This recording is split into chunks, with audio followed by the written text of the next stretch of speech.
Welcome, ladies and gentlemen. The tournament is finally here. Um, it's our bracket breakdown. You're here with Shelly and Greber. I don't know about y'all, but watching these first four games today just gave me a little warm feeling inside. Especially that Drake Wichita State game that just finished up. I don't know if either of y'all were able to watch it, but that was the epitome of March Madness. I was watching it at dinner with my girlfriend. She wasn't happy about that.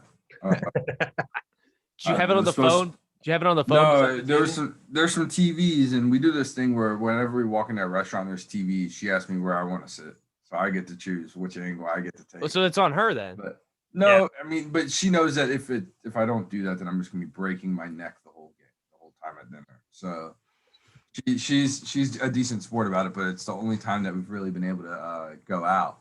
So she has some feel then. Yeah, she has some feel when it comes to she knows where my head is when it comes Hey, to she gets it. She gets it. A valid excuse is this is March. That usually works. Yes, correct.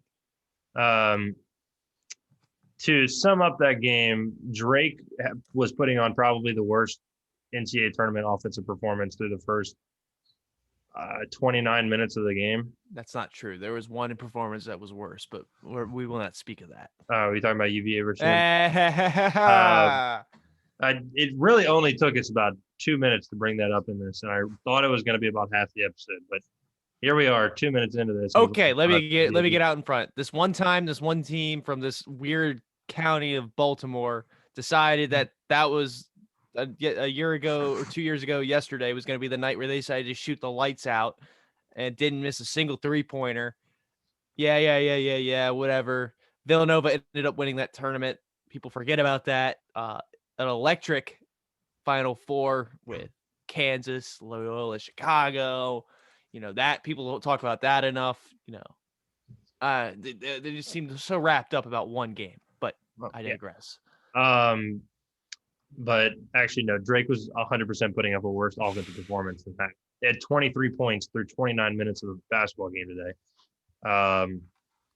And then somehow it just clicked. They went on a 17-4 run, took the lead 47-45, and 46-45. So I guess that would end up being a 23 to something run. But they missed a free throw up one when the spread was -2. They missed a free throw up one with like 6 seconds left, and obviously 80% free throw shooter missed the front. Yeah, that's So I feel so bad for anyone that actually had Drake in that. Thankfully, I did not start any of my betting until tomorrow. But I guess we should get into it because Norfolk State's beating up on Appalachian State right now. Michigan State and UCLA play later, so that's a game. That's a game right there. That could be a game. We'll see. If Michigan UCLA State both come out and play. Yeah, well, both teams were actually supposed to be a lot better throughout the whole year, and both teams have taken a massive dump through the whole year and basically did just enough to get into the NCAA tournament. UCLA preseason, I believe, was top 25. Yeah. Yeah, so they were both teams that were supposed to do a lot better. Which UCLA still ended up 17-9, so it's not like they did as bad as Michigan State, but Michigan State got in because like 2 wins late in the year. You gotta love when teams get in on reputation. Yeah. Like Duke almost did. You know what? Let's take 2 seconds. I love Duke not being in the tournament. I love it. Yes. Duke but sucks. For the record, though, they're the highest rated Ken Palm team to ever not make the NCAA tournament. I will say this in defense of the Blue Devils.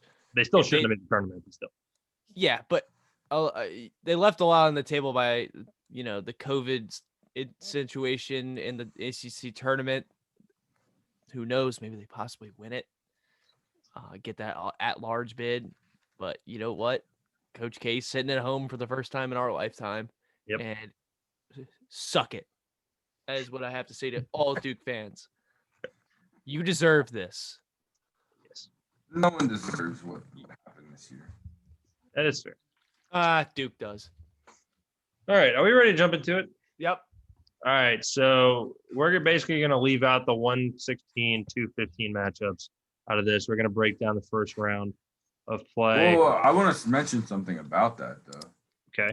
If you have a book that I don't know where everyone gambles from, but if you have a legal book or whatever your book is that will allow you to take a 8-team parlay, I think if you throw every single 1 and 2 seed in there, it is a great bet for this upcoming tourney. I think the heading there, I mean, it would be a massive upset to see a 1 or 2 seed go down, never mind a 3 seed. I don't see any of the 3 seeds falling either. Maybe Arkansas, which we will get to. Great advice. Arkansas Great is a 3. advice.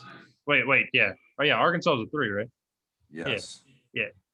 I think Arkansas. Okay, actually, I'm gonna leave that out. We'll get to that.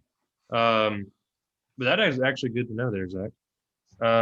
Yes. You got to find a book that will take it though, because which is most likely only a legal book, because any 18 parlay is probably banned on any. Yeah. For these exact reasons that you can get almost even. I think it's almost even odds. I could do it right now. Yeah, but I feel like the one time I'd throw that, like something like UVA would happen again. But imagine someone out there's like, I'm gonna game the system. Yeah, but the odds tell you that that has already happened and is not due to happen. that is fair. But if it happened, That is yes, it can happen again, but the odds over time tell you that it will not. very true. Correct. All right, let's start with the West region. Obviously, Gonzaga is the undefeated and undisputed number 1. But we'll go to the 8-9 matchup to start. Oklahoma, Missouri. Oklahoma's second leading scorer is out for the first 2 games of the NCAA tournament, which includes this one against Missouri, who has been very up and down this year, and no one knows anything that they will ever do. Although they did almost beat Alabama. So, what's the picks? All right. I stumbled across this thing that is allegedly the answer key, and it says that Missouri's going to win. And that would be your bracket?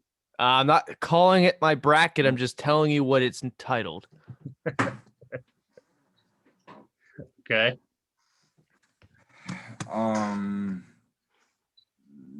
I think it's a toss-up. I don't think it really matters because what is it, a 2-point game? What do you? It's a 1-point spread with Oklahoma. So I like Missouri's value here with Oklahoma's second leading scorer out. However, it's basically pick them at this point. Oklahoma's leading scorers out? Second leading scorer. Yeah. Mm-hmm. If I can find it. Devion Harmon is out for the first 2 games. All right. So there you go. I mean, your edge there is Missouri. Missouri's ice cold, though. I mean, Missouri 2 weeks ago was a 4 seed, 5 seed. Yeah. Missouri's ice cold. There's a few teams like that in this field. Missouri is absolutely ice cold, but Oklahoma isn't that good. No. Not as good as what they are supposed to be, but it's like you're taking the best of the 2 evils here. This game doesn't matter, though. It's not going to win you or lose your bracket. All right, they're both going out next round. All right. Oh, they're gone next round. Yeah, assuming nothing wild happens in the Norfolk State, Appy State, Gonzaga game, they're gonna get manhandled by Gonzaga. And at this rate, it's gonna be Norfolk State. They're up by 16. You gotta flip in the first half. You gotta love the 8-9 matchup. So they're literally a coin flip. Except for one, which we'll talk about a little bit later. I think one of them is. Except for one. Well, yeah, okay, yeah, an absolute blowout. I have them all as a coin flip. All right, moving on. Creighton, UC Santa Barbara. The Gauchos haven't played a team inside the top 75 of the net rankings all year. However, Creighton sucks right now, and they lost to Georgetown. So take for that what you will. It's a 5-12 matchup. These tend to never go in your favor, no matter who you pick. So straight the schedule aside here. Oh wait, hold on, timeout. I forgot to give my pick. I'm going Missouri here in that 8-9 matchup. Cool, Sorry, cool. Go ahead. Strength of schedule aside, if you're looking at the points per game, UC Santa Barbara gives up 62, Creighton 68. The points per game is pretty much the same. So I think it's a half-point differential. However, this feels like it was a setup. This feels like it was a setup to give Creighton that, they're the 5 seed, but they're coming in kind of cold. It feels like they're getting set up to get beat here. Rolling with Santa Barbara. I like the upset. These 5-12 games are always really weird. It feels like the 12 seeds seem to There's be. only one reason why you're picking this upset. Yeah, it's There's only one reason I'm why not. you're All picking right, this upset. I was trying to It act has like nothing. It has nothing to do with what your research. I was trying to be online, smart here. Bullshit, It's because they're bullshit, 12. yada yada yada. It's because they're 12. It's because they're 12. No, it's because Shelly doesn't want to see the Creighton team play Virginia in the next round. That is the bottom line. Shelly would much rather take the cakewalk to the Gonzaga game any way he can. You're damn right. Cakewalk to a 30-point loss. All right, hold on now. I think there might be some magic in the air. Happened once, it'll happen again. That's why I wrote down Tony Bennett as my presidential candidate this year. Anyway, I think Santa Barbara wins simply because of the number that is beside their name, and that is a 12. And it always seems like 12 seeds find a way to mess around and screw up people's brackets. I don't even think this is like a secret. I don't think it's been a secret for years at this point. But yeah, I like Santa Barbara. They can shoot too, from what I've seen. What you got spread wise on that, Zach? I don't know. I had it download. I've never opened that DraftKings on my computer, so I had to download some stuff. I'm gonna get the odds for that for the 8. So Creighton's -7.5 here. Take the spread. Just take the spread. Don't take the money line. Take the spread. Be smart here. Have a feel that it's gonna be a close game. Take the spread. Nothing more to it. Okay. So you like Santa? Creighton's winning this ball game. You think it might be close though? I think the 12-5 little curse might stop this year. I honestly don't love any of these 12-5 games. I see a lot of people putting hype in these 12-5 games, which takes away the effect of the 12-5 games. The most likely team to lose is the team that has the less hype. They're like, oh, you're the safe 12-5 game. And that's why I have it as one 12-5 game throughout here. Everyone knows Georgetown's hot. Everyone knows UC Santa Barbara is whatever they are. They're half decent. Everyone's, 12-5, Creighton stinks. So they're at least going to be amped up to play that game. Yeah. And then Winthrop and Villanova is a classic. Everyone talks about him too much. Yeah, we'll get to that too. And I'm really starting to doubt my pick on that the more and more that people keep talking about it. But Virginia, I've actually picked the Gauchos to win in my bracket. However, I think it'll probably be a toss-up game. I think it'll be a close game no matter what. But like Zach said, I think Creighton's going to come out ready to play. But I think the Gauchos can give them the game.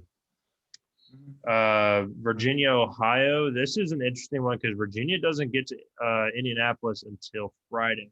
Therefore, they will not practice before they play.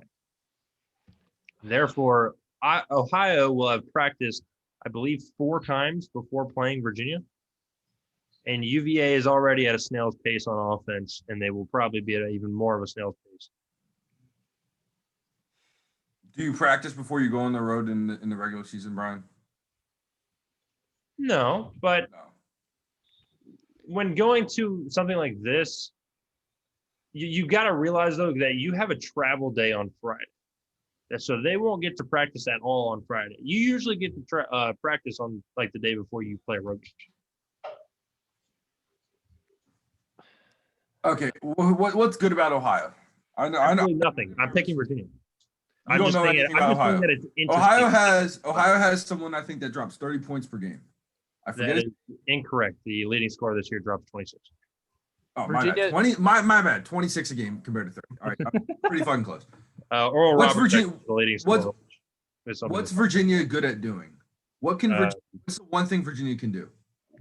It's called this thing called pack line defense. They can defend the pill. And if one guy is going to be the one that beats Virginia, it's not going to work like that. It takes a team to bring that team down. Now, there have been instances in the past where Virginia gets beaten by one guy or has one guy take over. case in point, the Edwards game for Purdue where he shot the lights out of the gym. I think Okay, well Better not lose that, though. I get that. I get that. Was It was a not a fluke performance per se because he was a really good player, but yeah, considering Carson Edwards, I think dropped 40 in almost every. it is very, very difficult for one man to beat Virginia. It has happened before, even when people have done it, they still haven't beaten Virginia. But those were very different Virginia teams in the past that were more spread out as a sport. Like they could score the ball a lot of different ways. It seems like they only really score 3-pointers or Kihei Clark drives in and hits a layup. But like, I like Virginia against Iowa, or excuse me, Ohio. It's gonna be tough if they get Creighton. I think Creighton might mess around and beat them. I could see that happening, but I can't. Virginia's a weird team this year, especially because it seems like every time they start to get the ball rolling and get the momentum going, boom, COVID shutdown, or boom, bad loss, boom. Like the constant for UVA is that if Sam Hauser plays well, UVA wins. If he doesn't, UVA struggles. And Sam Hauser started playing well down the stretch, and UVA got hot. Like it was. I thought this was going to be a year where UVA won the ACC. Obviously, the Syracuse game was a little bit of a blip. Still managed to win that. I thought, okay, we needed that, and then boom, COVID comes and ruins their ACC title hopes. It's been a frustrating year to be a Virginia fan because this is a team that should be a lot better than they're playing. I do think they beat Ohio though. Yeah, I agree. Virginia's going to win. I think they're going to come ready to play. I think they're going to win by double digits. I can't throw like half of the 1-seed bets, so I'm not going to be able to get this because you can't on these legal sites. You can't bet on a team that's in Virginia. Really?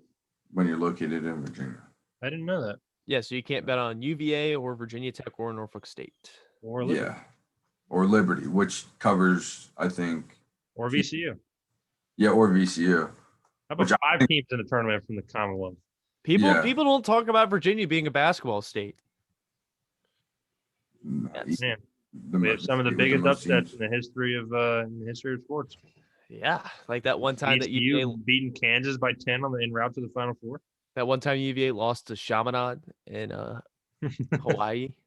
Let me see if I can get FanDuel to cooperate. Let's see. George Mason. Oh, George Mason. George Mason went to the Final Four. Norfolk State against Missouri. I hope everyone's on the Spartans plus 148.5 tonight on FanDuel. What do you mean, over or under? No, plus 148.5. It's a FanDuel promo. Shit, I didn't even. I haven't been on FanDuel in a while. I didn't realize they were doing Spread the Love tonight. Although that is just miraculous when they do that. It's just free $50. All right, so moving on to my possibly favorite route to the Elite Eight, in my opinion. USC and Drake. USC is very undervalued at a 6 seed, in my opinion. I think Evan Mobley is going to take this team a long way. Now this is where the Pac-12 being in the Pac-12 hurts USC because people because everyone else around you sucks. Well, Pac-12 wasn't god awful this year. Yeah. They weren't god awful. Timeout. Appalachian State is 0 for 18 at halftime from 3 against Norfolk State. That's not going to win you a lot of. It's not going to win you a lot of ball games. Carry on. I just saw that graphic that True TV just put up, and I am in shock. Well, based off of Drake's performance today, if they come out like they did and put up 23 points in the first 29 minutes against USC, they have no chance. Very true. But I don't think they have anybody who can stop Evan Mobley anyway. No, I think USC is going to walk through this game pretty easily. Yeah. I don't think there's going to be much of a challenge for them. Yeah. Then again, I was able to get. Continue, Shelly. My bad. I was going to say that again. That has been said before, and other things have happened, but I don't see this one being an upset. Yeah, that isn't happening. USC. Drake doesn't have the big man to contest. After watching them tonight, they do not have that post presence. Now, if they do what they did tonight and they just go unconscious from 3 in the later half of the game, then what are you gonna do? Not gonna do anything. Yeah. Oh, yeah, when a team gets hot like that, like it's just like you gotta hope you can go point for point with them at that point. Yeah. Case in point, UMBC. I Um, keep bringing this up. I have UMBC still has real estate in my head. If you can't tell, oh, we can tell. come this time of the year. Are we all rolling Kansas this next matchup? Rock chalk Jayhawk, baby. Yeah, I think they're playing good basketball. I think they probably would have won the Big 12 championship if they hadn't gotten hurt. Oh, they definitely would have won the big COVID. Excuse me. They definitely would have won the Big East too. Yeah, probably the way that tournament was. Definitely. Yeah, I think we're all going with Kansas here. Oregon VCU. This is an interesting game because I don't really know enough about Oregon to make an educated pick on this. So I'm going the homer route. And I'm just going to pick VCU. Yeah, I know enough about VCU to know that Bones Highland is an underrated player in college basketball, and that dude is disgusting. I think if he gets it going, I think VCU is tough to beat. I don't know enough about Oregon. From what I've heard, it sounded like they choked away their conference tournament. Well, everyone did, considering Oregon State won it. Yes. I think VCU chilling in a 7 seed or a 10 seed seems like that's right where they like to be.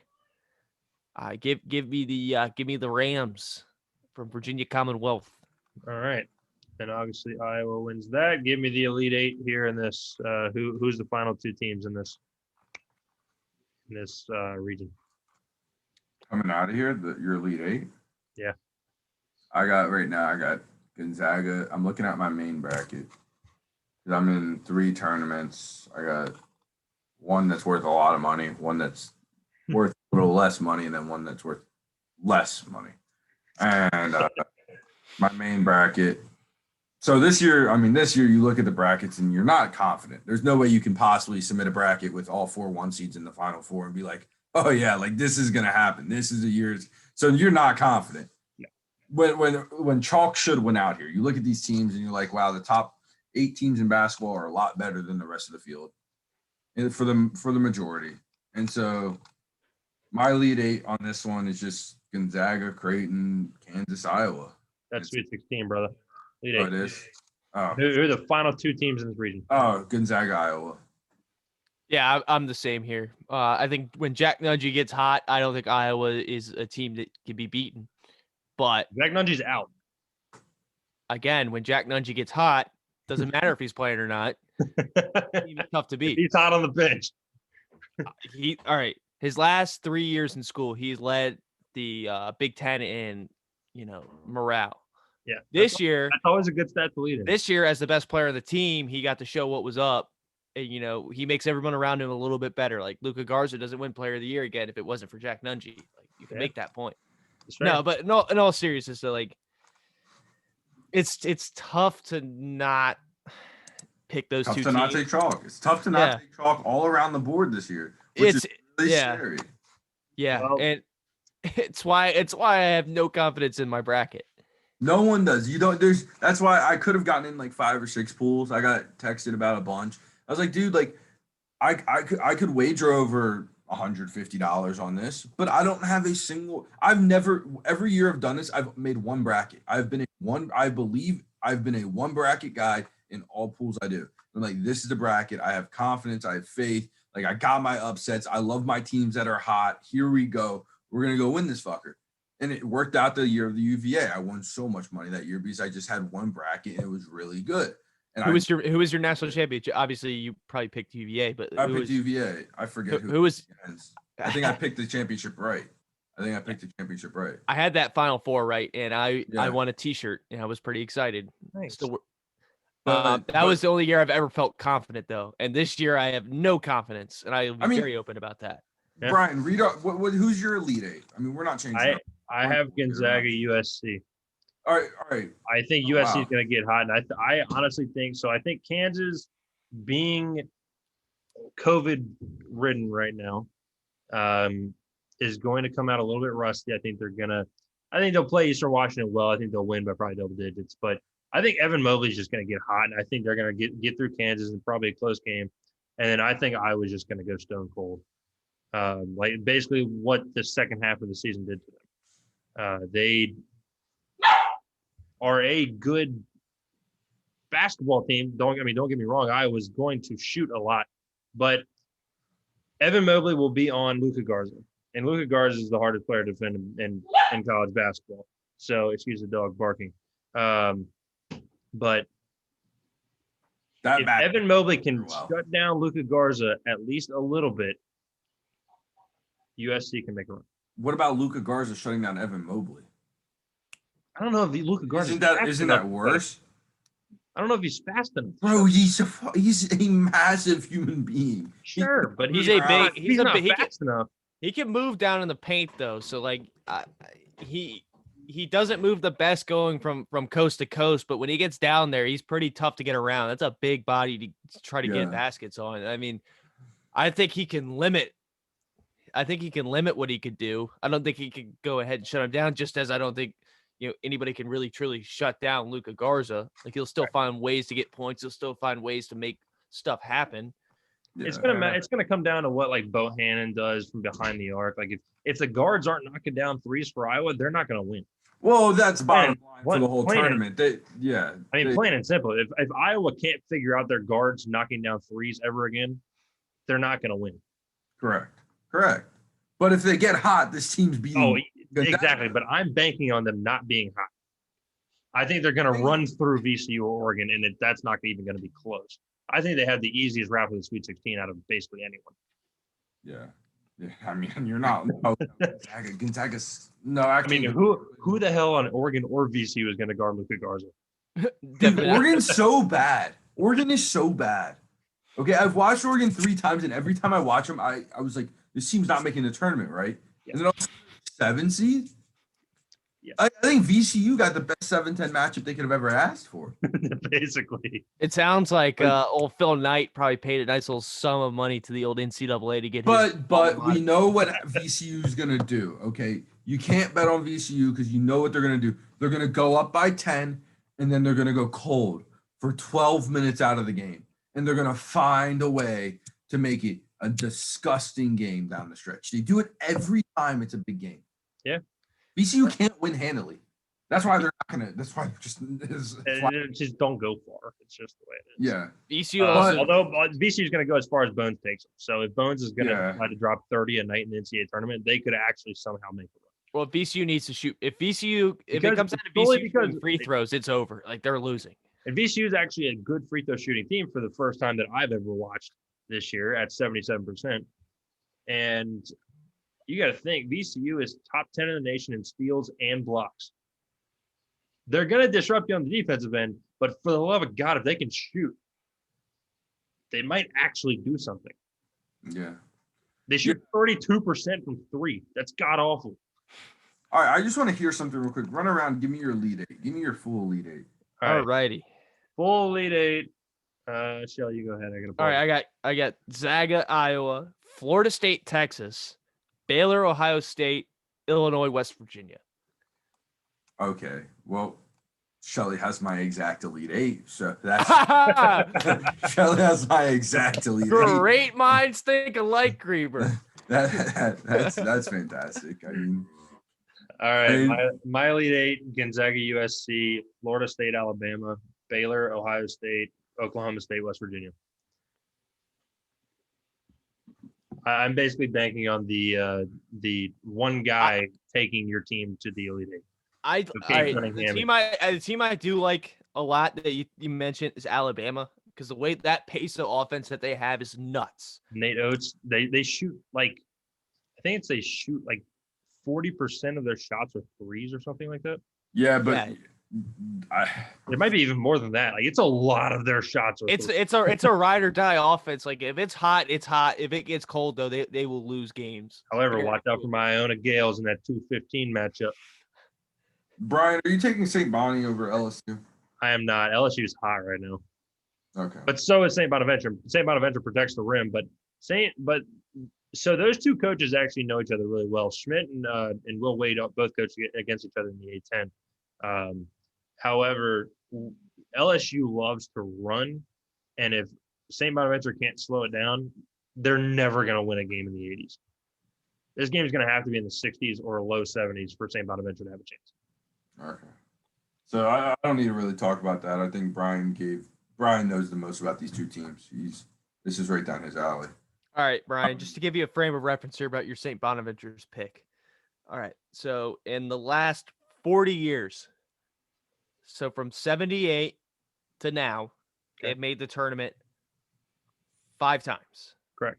They've won 1 game. Wow. In 40 years of making, well, not even 40 years. In the 40-year span, they've won 1 game. Yeah, and LSU had Shaq, so I'm going LSU.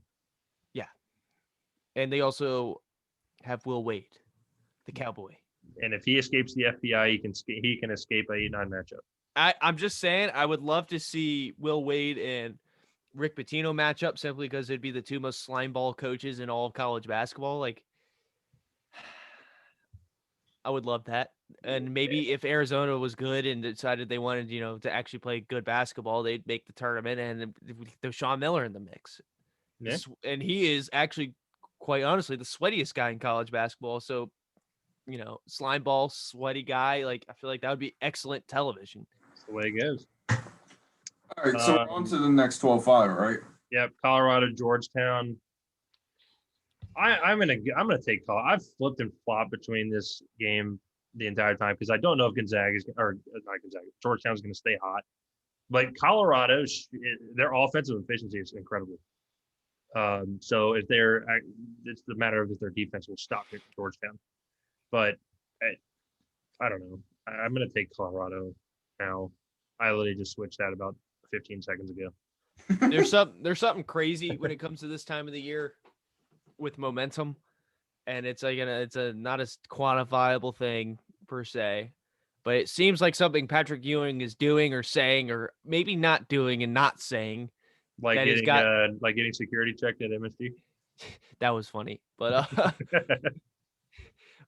it seems like they're starting to play for him. It didn't seem like that was the case the first 3 or 4 years he was there, but it seems like now all of a sudden they're clicking with him, and it seems like he's doing the right things. Whether I don't know what it is, but it seems to be working. I like their momentum coming in. They won the Big East, which is big. They did it first time in a decade or something crazy like that.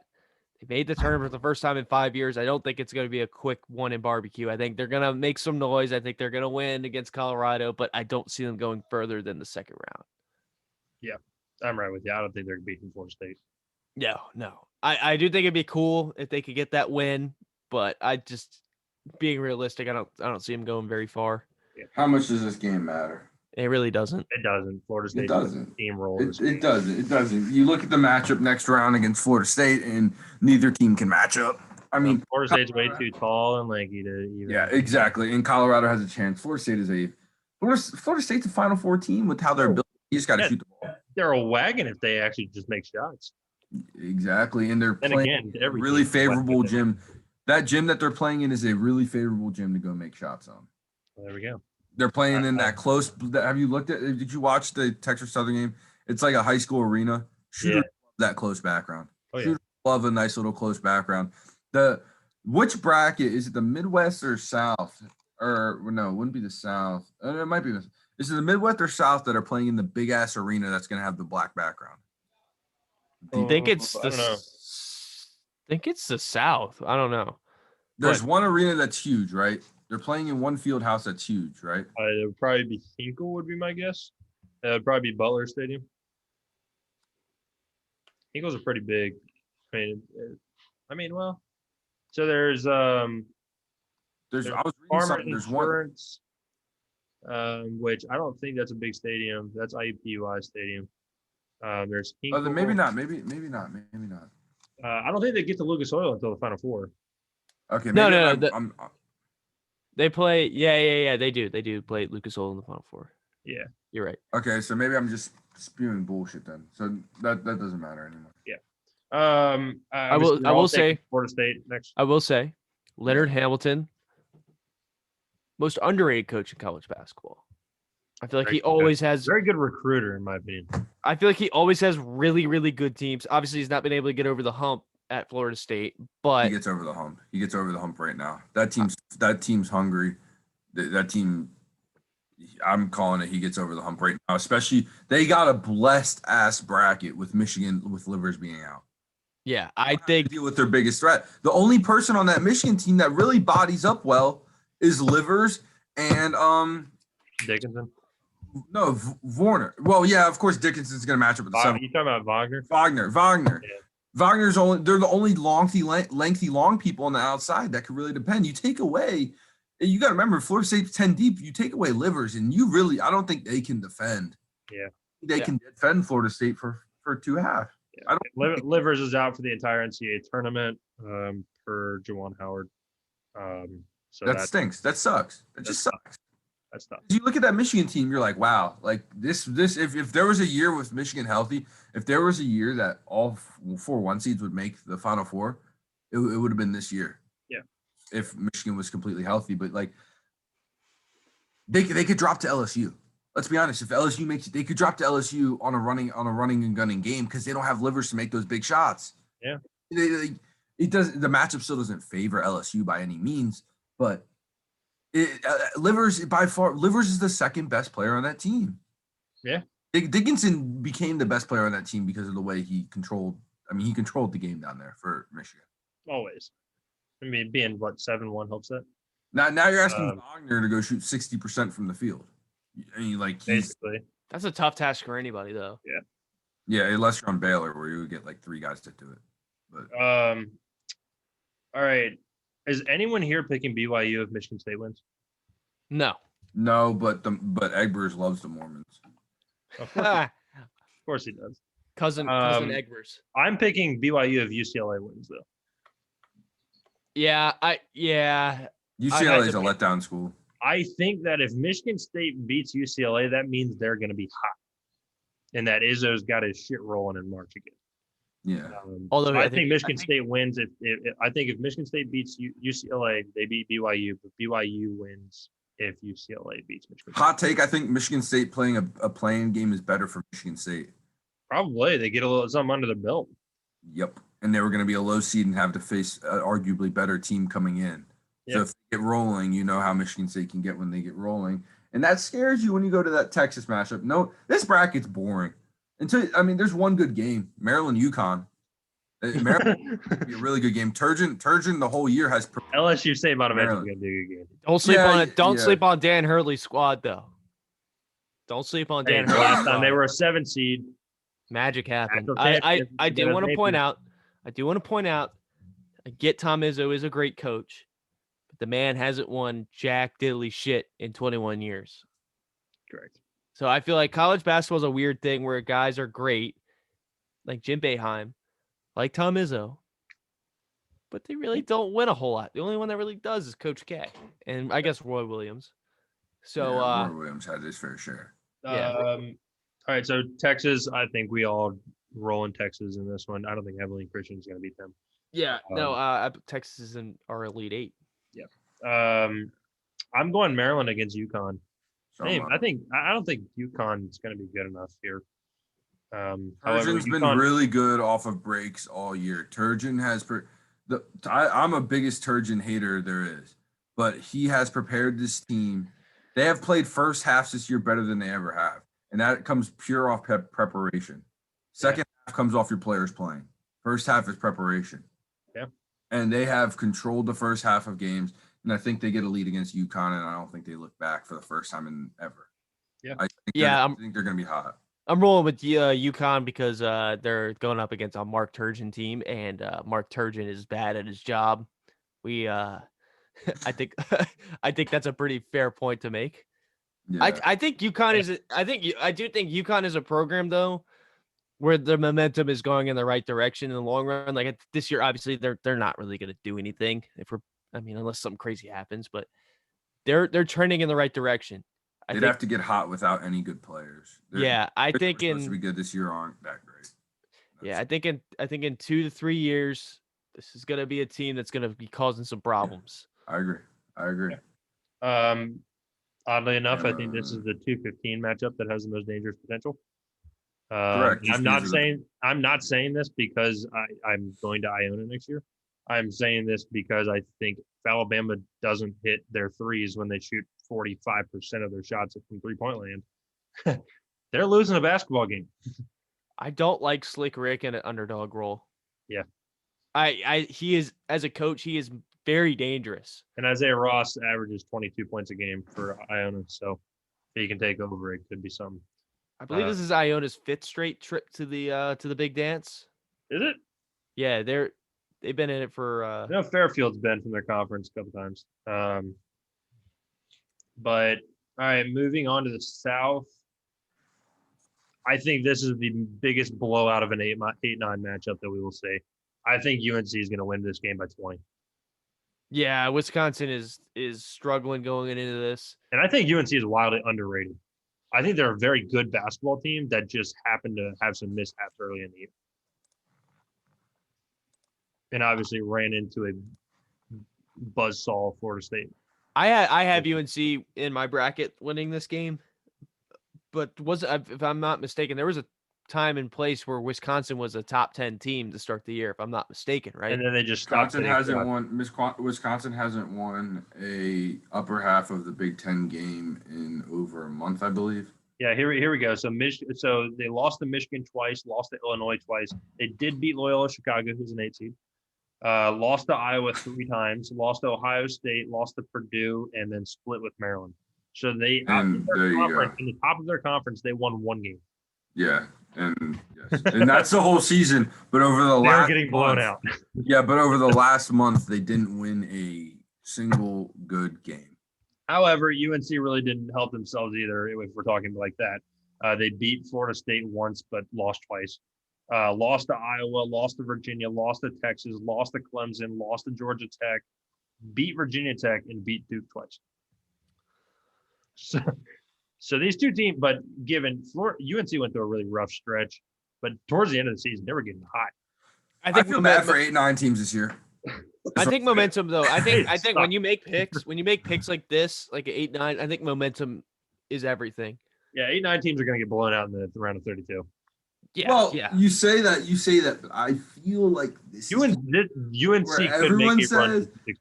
Not just the UNC, but everyone says it. These 8-9 teams, everyone's sitting here. 8-9 gonna get blown out. 8-9 teams gonna get blown out. Everyone's gonna lose. I'm not gonna lie. I'm one of the biggest Baylor haters right now. So when I first made my bracket, I originally put UNC going to the Sweet 16 over Baylor, and I'm like, I should have rode with that. I should have, honestly, because I think Baylor is going to fall into a team that has a really good defensive point guard defensive, I guess, just straight up defensive team that is going to stop Baylor's ISO play. And that's all Baylor runs is isolation. They don't run any sort of set offense, just straight up isolation. They make their shots, though, and they're very good in one-on-one situations. That's what makes them 24-2 or whatever. They have a very, very good defense as well. Correct. But I think there's going to become a game here, I think rather early in the NCAA tournament, where they're not going to make those one-on-one shots. And if it does, I mean, I think you're looking at an Arkansas Final Four. That's pretty that'd be pretty. On the Final Four. Come on now, be Imagine realistic. Eric Musselman taking the Razorbacks to the Final Four. We'll get to that. Arkansas Final Four. I got Colgate beat them. So do I. Just because I don't think anybody. Just because I think Texas Tech is the 6th seed that ever exists. For the record, there's my Colgate over pick right there. We love that. Moving on to probably the most talked about 12-5 matchup in probably recent history, because Villanova has so many players out right now, but Jeremiah Robinson-Earl is still the best player on the floor in any game that they will play for a while. However, Winthrop is 24-1 and a very good basketball team, and they cover in every single game they play. So, Winthrop, baby, give me the money line. I think I'm riding with the. I don't even know what are they the Golden Eagles or something? I think they are something like that. Out of the Big South, they've never won a tournament game. I think that changes. This year. Winthrop is 1-0 versus tournament teams. By the way, they beat UNC Greensboro by 8.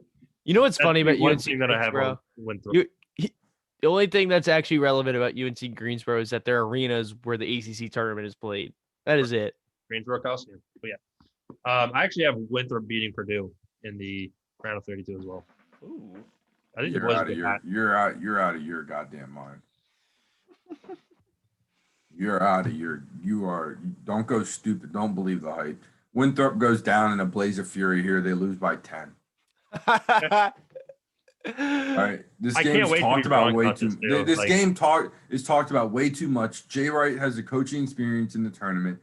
They're already moved down to a 5 seed when Villanova was fucking in the 1 seed until about 3 weeks ago. Yeah, when their players got hurt, which is why they're bad now. Oh, good for them. Their players got hurt. They still have their best player on the floor. All right, Winthrop.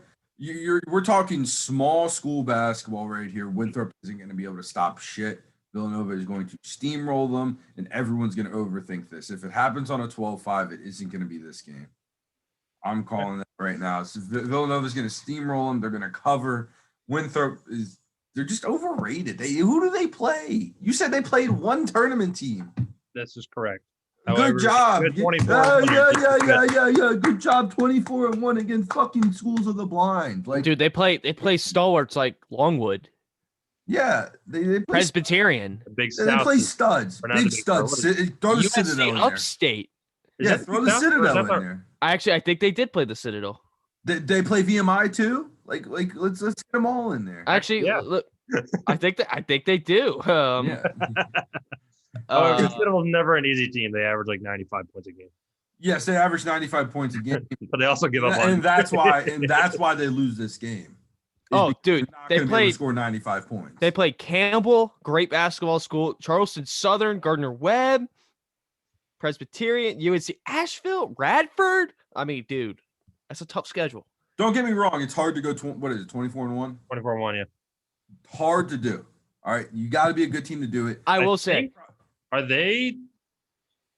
Yeah, I think they're one of 2 teams that have lost less than 2 games in the tournament. I will think say, it's just Gonzaga. down the stretch in the Big South tournament, I don't think they played a game that was closer than 21 points. I'm telling you, they cover in every single game. They beat High Point 83-54. They beat Longwood 82-61, and they beat Campbell in the championship game 80-53. I could be wrong about this and eat all of my words. I think they'll at least cover. Like they may not win, but It's I a think close they'll spread, cover. Brian. It's like 6.5. That's still coverable. No, it is. It's definitely coverable. I just think you win by 20 all year. You get in a close dogfight, and it doesn't favor you. I also think they've played schools of the blind, and they face a real basketball team for the first time in 3 months. Dude, they played Radford. That's a tough team. It doesn't get you prepared for Villanova basketball team. Dude, Charleston Southern, I think, plays in a gym that holds like 600 people. That's a tough place. That's a tough environment to play in. Yeah. I think we're all rolling with Purdue. Yep. The Only Boilermakers. team in the top 20, or I think they're one of 3 teams or something like that in the top 25 of both offense and defense. Yep. Heading into the NCAA. Boilermakers are good. Boilermakers are good. Watch Big Ten basketball Stasha all year. Stefanovic. What a guy. Yeah. Texas Tech, Utah State. Texas Texas Tech. Tech, baby. Texas Roll them Tech Raiders. rolls. Texas Tech rolls. Santos Silva is going to have the game of his life. Oh my God. That guy out of here. Mac McClung's going to go for 50. Santos Silva is. I mean, anybody coached by Chris Beard is going to be good. Yeah. I think Chris Beard is a very, very good coach. Arkansas Colgate. This is a really intriguing game. It's going to be Interesting so game. fast-paced and so high-scoring. This game might go into the hundreds in regulation. Both of these teams are just going to run. I will. Oh God, this is such a bad pick by me. Arkansas is winning this game. I'm changing it right now. Yeah, I have Arkansas winning this bad boy. Arkansas is winning this game. Colgate probably covers. Yeah. I mean, I think we haven't really seen anything from Colgate, so They played 3 teams until their conference tournament. exactly. So we don't really know anything about them, but all I know is that they roll 8 deep on the bench, Yeah, they do. and that is huge in the NCAA tournament. Yes, and that is massive. Florida, Virginia Tech. I'm going to roll Tech here. Tech, I think Tech is very underrated. No. Tech. I think they were very overrated early in the year, but I don't think they should have fallen to a 10 seed. No, Florida's going to win. You're just saying that as a UVA fan. I am, but also they came up with a video about I saw How that. everyone hates on them, and whenever a team does that, they usually lose because they're getting, they act like, oh, we're all swept. No, you're a 10 seed for a reason. Yeah. Update the Appalachian State Norfolk State game. It's 43-35 now. Appalachian State has decided to play basketball again, kind of like Drake did. Ohio State, Oral Roberts. Oh yeah. I love Ohio State. I think they're going to win by 20, but here's another 215 that could get interesting because Oral Roberts is the leading scorer in the country. If he takes over and it happens to drop like 40 or something, Ohio State could be in maybe trouble. I don't know, but they're red hot right now. So, I mean, take that for what you will. All right, let's move on. Loyola, Chicago, Georgia Tech. Moses is out for Georgia Tech, the ACC Player of the Year. Give me Loyola all the way. Yeah, Loyola is an 8 seed that could mess around and go deep. Yeah. Simply because of the recency bias of 18, and that team, performed voodoo magic. I don't know what you want to call it. You could blame it on their 110-year-old nun that follows them around, that fanboys, fangirls, their groupie. Yeah. I mean, calling a spade for a spade here, but this team's. Let's not act like people in the religious communities are all good. All right, let's look at Catholic priests. Yeah, exactly. They don't all roll great. Not taking shots at a 110-year-old nun or anything like that. But whenever it seems like a Sister Jean team gets in this tournament, they seem to, they don't like to leave a little early. They like to extend their welcome a little bit. They're like that guest that doesn't want to leave your party and stays the night on your couch, like try to kick them out, but they won't go anywhere. They don't. I mean, another 8-9 matchup that take your 2 points. What do you get? You get 2 points for winning this game, right? Yeah. On 64s? Yeah. Is that it? Yeah. Take your 2 points and run. Okay. Because it doesn't matter. Because Illinois is going to lay a different type of beating on both these teams. That is correct. I love Coffee Cockburn. Dude's phenomenal. My bracket name is Kofi Cock and the Boys for my big tournament. I love it. Tennessee, Oregon State. I think Tennessee's defense is too good for Oregon State. I think Oregon State's going to cool down, and I think they may actually get beat by like 30. Give me the Beavers. I think you are just dead wrong on that. I may be wrong, but this thing I found that's called the answer key said that Oregon State's going to win. And the 12-5 here is the one that I think gets people. You think Oregon State's going to beat Tennessee? I think that this is the least talked about one, so this is the one that's most likely to happen. And I think that because Tennessee went to they got a conference championship? No. Tennessee's not good. Tennessee's not good. Almost beat Alabama in the SEC tournament. All right, Brian. Alabama knew that they had them beat. Tennessee's offense is not good, but their defense is very good. Riddle me this. Okay. What does almost beat equal? An L. Correct. But when it's the number 5 team in the country, I don't care what the analytics say about what they're ranked. It's saying that you played well against a good team. I know. I feel like Greber's right. This is a game that people are just going to assume Tennessee's good. They're gonna take care of business. However, Oregon State has that word I keep bringing up. They have momentum. They're a team that's playing with absolutely nothing to lose. I think their orange is a little bit better than Tennessee's orange. I think that is going to be the difference maker in this game. That is right. I do think Oregon State's orange is a little bit better. I think the orange-black combo looks a lot better. They also have a better baseball team. I don't think that has anything to do with this. Both football programs stink, so give me the Beavers. Oklahoma State. Liberty's going to go back to their whatever. Yeah, a lot of people are actually kind of talking about this. Like, okay, a lot of hype around Cade Cunningham and Oklahoma State. Liberty might come out and surprise them, but no. See, I had the Flames. Yeah. I think there's a lot. Dead wrong about that and leaving a lot of points on your bracket. I think. They've had a lot of trials and tribulations with their headmaster doing lewd acts. I think that's that distraction throughout the regular season. They played through that adversity. They had a lot of scrutiny come under them. These guys can't even leave their apartments, and go hang out with females. Like these guys they're hungry, they're playing with a little bit heavier of a load, if as they say. I think they release that energy and they win by 5. In their hands.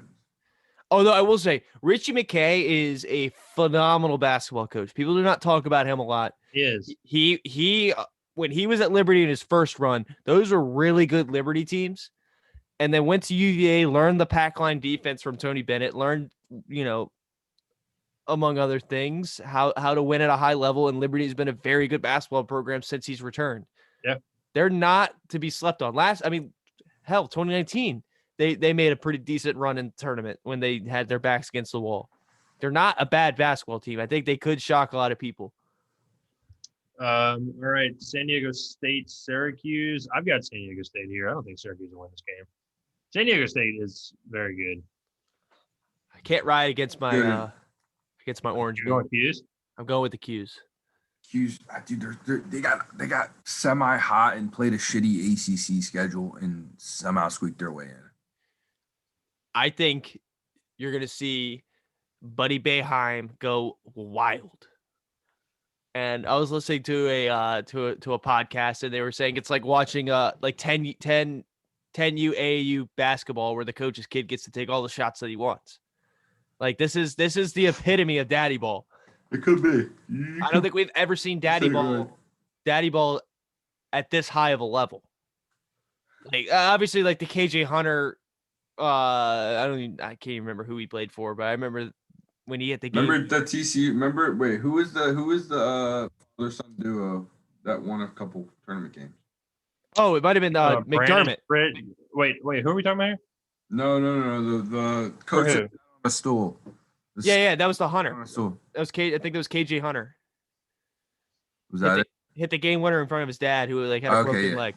Then Greg, and then Doug McDermott and I think his dad at Creighton.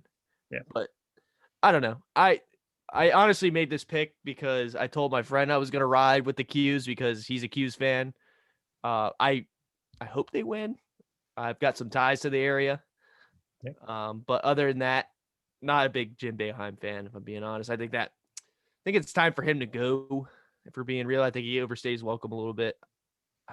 I don't know enough about San Diego State. I know that they were really, really good last year. I don't really know how good they are this year. They're not as good. They're giving up 60 points a game. Yeah, I feel like that zone that zone is just it gets picked apart too easily these days. Yeah. All right. West Virginia, Morehead State. Thank you. No need. Yeah, West Virginia. Hello. Although I will say a Morehead State Oral Roberts Final Four matchup would be elite. It would be. Tell me I'm wrong. Morehead and Oral. Yeah, exactly. Yeah. Good afternoon, good evening, and good night. Morehead State is going to lose by 50. Next game is a very interesting game. Clemson Rutgers. I don't like Clemson. They lost to Miami. So neither team's very good. You lose to Miami but the Rutgers tournament, you're not winning an NCAA tournament game. This is the classic right here. Look at who you've played throughout the year. Rutgers has played a Big Ten schedule. Rutgers had a hell schedule this year. Yeah. They played so many good teams. Rutgers started a little hot. They were good. Then they start struggling. And while they were struggling, they just got fucking mollywopped, and they just kept getting beat down. They kept playing good basketball teams, but they just didn't have a chance to breathe. Okay. They're going to walk into this Clemson game and they're going to play this team and they're going to be like, wow, this is nice. We don't have to deal with this. I mean, like it's going to be Ron Harper Jr., baby. I think that's going to happen all over the tournament, though. I think all these Big Ten teams are going to roll into the tournament. They're going to play Big 12 and Big 12. Big 12. Big 12 did start beating on each other. Yeah. Yeah. The only exception here, I think, is Wisconsin doesn't do it to North Carolina. But I think every other Big Ten team in this tournament, like when Purdue plays Villanova, I think they're gonna be like, oh, this is our 5 seed matchup. Like we had to deal with this all. Like this is nothing. And that's just. I don't think this game matters at all, though, for being real, because they get Houston's good. Houston's good, but man, Houston is not that good. I think Houston's very good. I think this is just an inevitable second round exit for either team. Houston, I think, is another one of those teams that has a very easy way to the Sweet 16.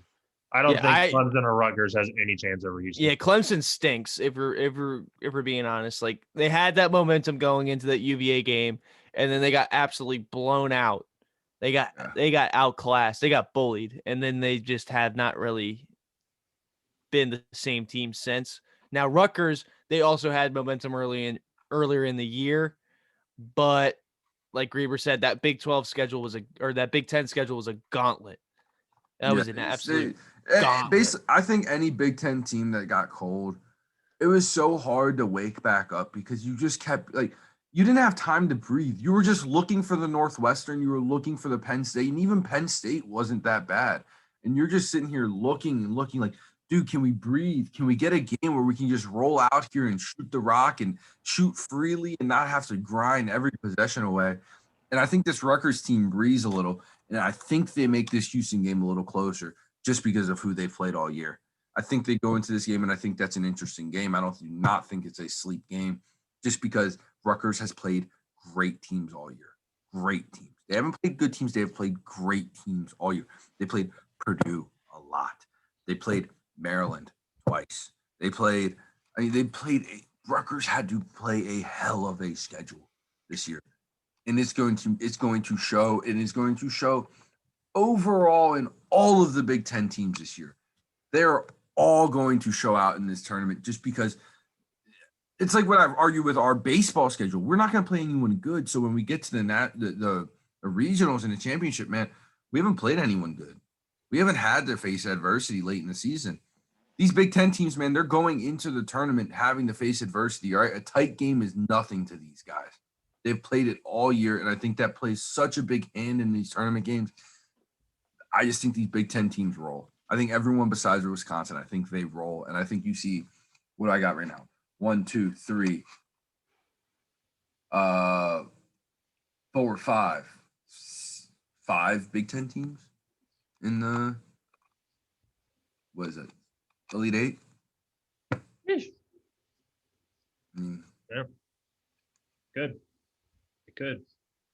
All right. I messed that up. Final fours. Let me pull this up real quick. Gonzaga, Florida State, Illinois, Ohio State. Greber, I think we have the same Final Four. I've got Gonzaga, Alabama, Baylor, West Virginia. Actually, no, wait. I have Gonzaga, Texas, Ohio State, Illinois. Okay. I still can't believe you put Texas in the Final Four. I like Shaka Smart, man. I think this is Shaka Smart. He's done it before. Texas is playing well down the stretch. I don't know. I respect it. I completely respect it. I see exactly where you're coming from. I just think that Florida State team, man, if they make it to the point of the Elite Eight, if they make it that far, then they aren't going to stop. They are a team that rolls out 6-8s in every position in a 7-1 center. And if they get hot, there isn't a team that can match up with them. Yeah. Outside of maybe Gonzaga. Gonzaga matches up with everyone. Yeah, that team is. You have to have 2 very good defensive forwards. That team's a wagon. Yeah, that team is. However, they have a curse on their head. No, not just that. UVA. If Gonzaga plays UVA, that's a matchup. That's a matchup with 2 defensive forwards, is it not, Shelly? Sam Hauser is not a defensive forward. No, he's not. He's not. There is 0 chance, and we saw it in the first time that Gonzaga played UVA. Kispert was like 8 for 8 from 3 in the first half. Yeah, Hauser got exposed a lot in that game. I do think I'll eat my words on that. I do think that UVA will play them better.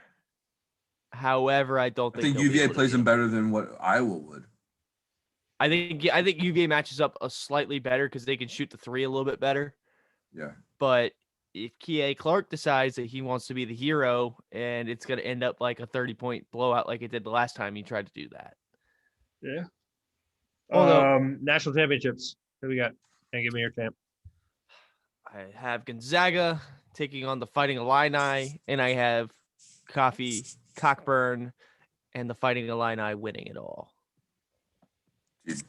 I mean, we picked the same bracket besides one game. I can't wait to see who wins the tournament challenge between you two. Wait, did No, you I don't have that tournament. I don't have that one in the Wait. league we're in. So I have wait, this one in my big money. so you picked the Illini as well? Yeah, I picked the Illini. I picked the Illini against Ohio State because I think Baylor gets to a big arena. And I think Elite Eight's when they go to that big arena. And I think those 40% numbers with the backdrop, which, I mean, Brian, you're a shooter. I'm a shooter, and we play basketball. When you get those big backdrops, like you're in a big auditorium. Yeah. The backdrop really fucks with you. It sucks. Have something back there, it really fucks with you. It feels like you're shooting a ball into almost like a rim with nothing around it. But you have the week before to prepare for that. Yeah, I mean, I guess I just think Ohio State beats Baylor. Yeah. I just think the Big Ten team that's played these type of games really prevails. I have Gonzaga, West Virginia, and Gonzaga winning it all. Okay. I mean, I can see. I mean, are you in a pool? I think West Virginia is a really, really good basketball.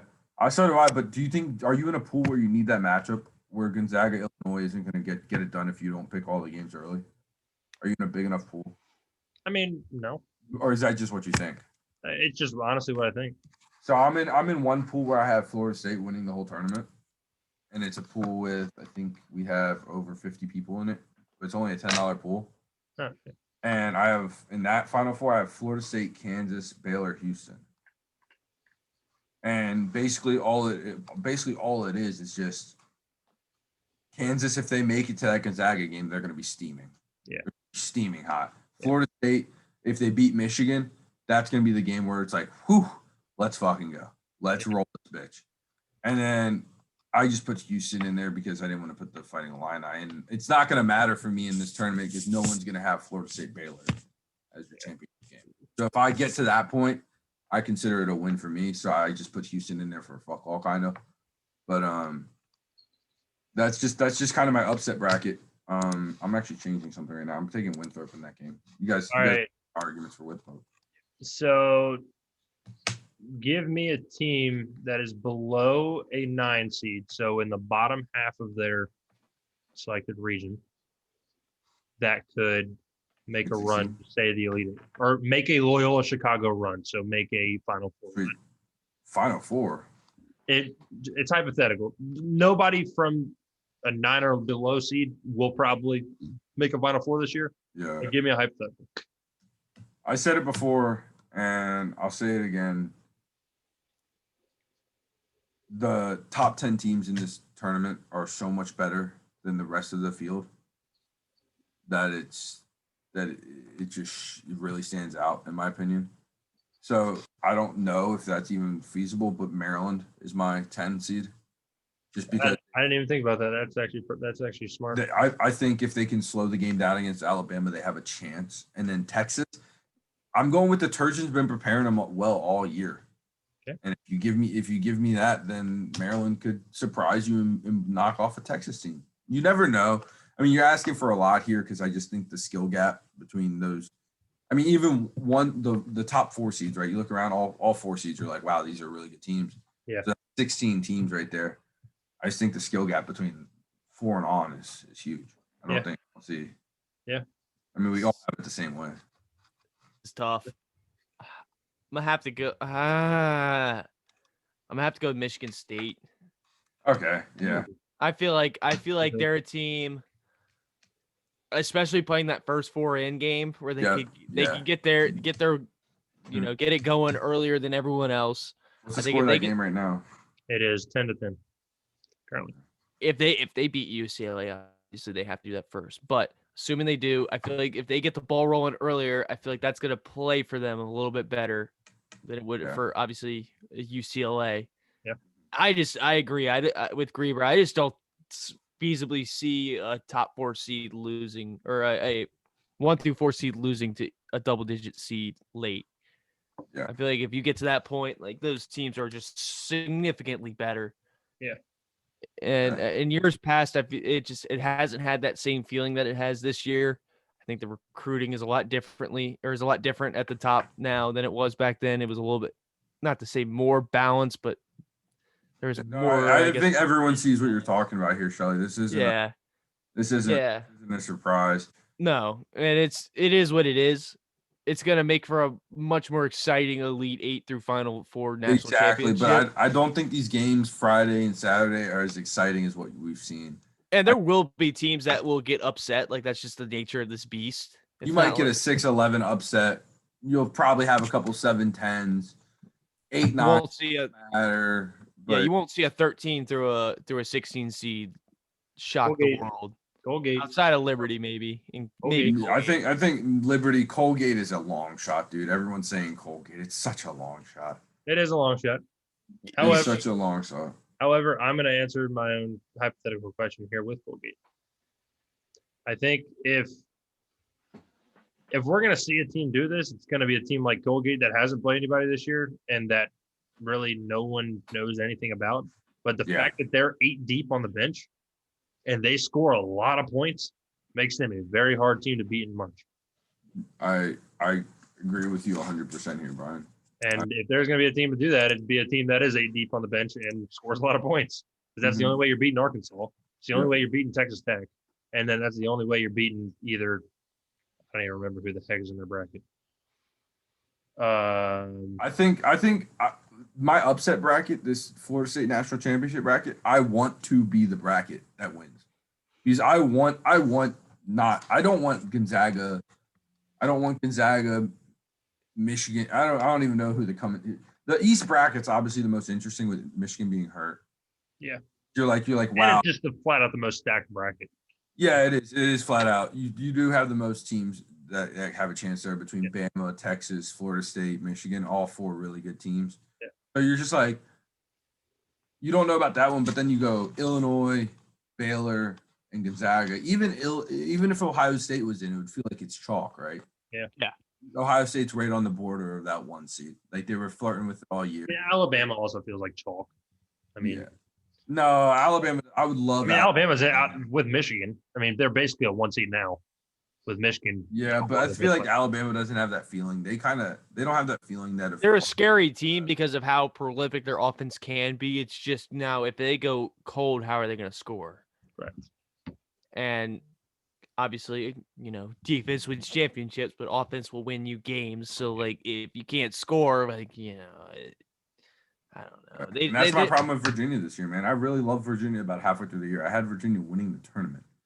I was saying Virginia winning the tournament halfway through the year. Yeah. But the problem is they're so streaky. Yeah. You don't know what Virginia team's going to roll out there that night. However, I feel confident that they'll win the first round. I feel confident about that. Yeah. We shall see. But Friday, Saturday, first round matchups. Sunday, Monday, second round matchups. And then we should get back on here and talk. We'll do it. How about we do it after each weekend? So, so we'll hop back on probably like Tuesday after the second round matchups. Whenever we'll cover We'll cover, I guess, recap a little bit and then cover Sweet 16 and then Elite 8. I think Sweet 16. If you see a couple upsets, could get really interesting. You got teams being hot. Yeah. I think that's where it gets interesting. I think these first. I hate to say it. I think these first 2 rounds aren't going to feel like a normal March. No. I think it's just going to. I don't know. The skill gap's there. All right, you look at it on chalk, and the skill gap is really, really there this year. Yeah. So we'll see how it goes, but I think that's all I got. Yeah. Until next week. Enjoy March Madness.